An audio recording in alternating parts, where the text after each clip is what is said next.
So we just saw, what did we see? Oh, Chronicle. And I'll go last, but I thought it was great. Go ahead. Chronicle. Okay.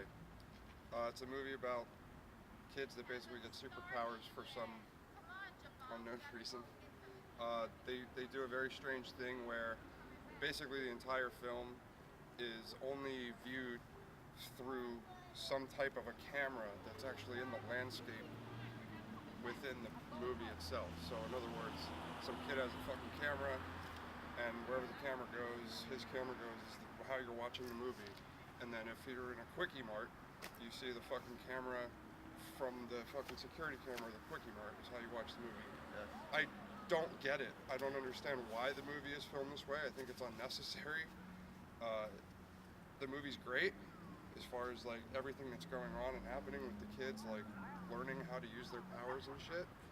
The acting in the beginning of the movie really sucks, and I don't know if it progressively got worse or what, but I hated the acting. But the actual premise of the movie is kind of cool.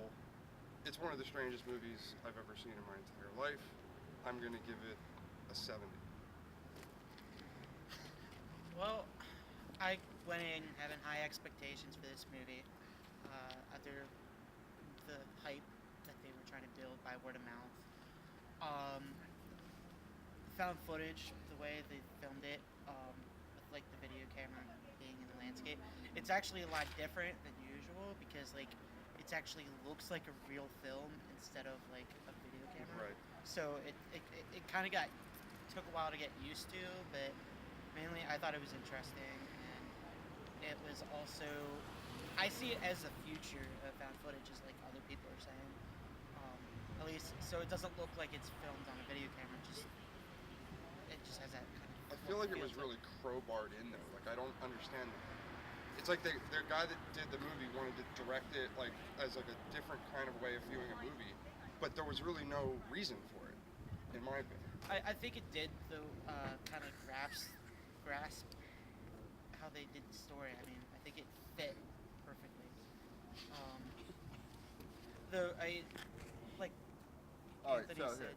the acting What was would you bad. rate it? I would give it about 80 out of 100. Okay. All right, great. So, here's what I loved about it. First of all, the way they did a superhero movie, but they took it from a different perspective. So they tried to make it like real life, how you would interact with getting powers, and I think they nailed that. I like the acting. I disagree with that. I understand why there's a question about why they did what they did with the camera, and I could get a sense that it was unnecessary, except for I think the director wanted to go for like a reality film. He wanted to put reality into this thing, and I absolutely. I don't think it read that way. I don't. You know. It just. I loved it. I thought it did. I thought it was different. I thought it was a different twist than what you've seen in any superhero movie thus far. Yeah, for sure. Definitely. I agree with that. And I thought it was sort of like thinking outside of the box, and I liked all three of the leads in this. I think that you're going to see them. They're going to have a future in Hollywood. And Mini DiCaprio. yeah, this director, the guy has already been signed to reboot the Fantastic Four for Marvel, and I think it's well deserved. And I really loved it. I'm going to give it like a 90. I Can thought. we talk about the visuals really quick? Okay. Like, was there anything groundbreaking other than like the flight sequences?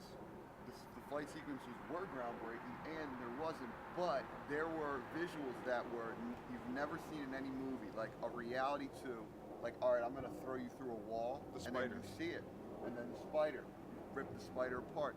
But like going through the floor of a ceiling, it was all done like photo real, like practical. It was really, really cool. And the flying, and then people's interaction when people were filming, and like the not understanding what's going on, like it struck as real. Sort of powerful. Yeah, and so with all that being said, and given that it's like I haven't seen it before, and in a day where everything is a formula, I'd give it high marks for that, and I give it a 90. I could go even higher, but I'm going to stay with my 90. And by the way, and I think all three of these actors, you will see, it was like there was like one kind of looked like Ashton Kutcher, one looked like a young Leo DiCaprio, and one looked like a young Nick Cannon. Yeah. So it's like they were sort of, they didn't get the big guys, but they sort of got guys that kind of look like them. So anyway, so that's it. Decent flick.